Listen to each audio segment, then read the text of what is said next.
اتحداك تجيني للدوره، واذا ما تجيني تنطيني $100.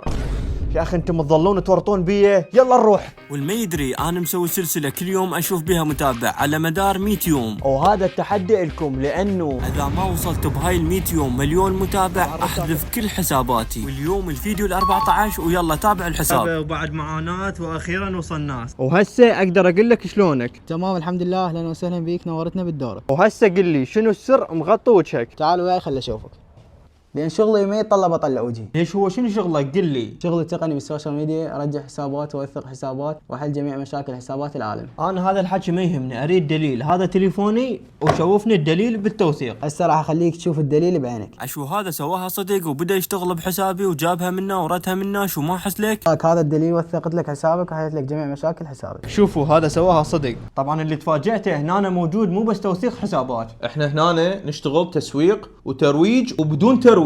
يا راح اشوفك شغله تستاهل عليها مليون لايك هنا. من الشخص الجاي؟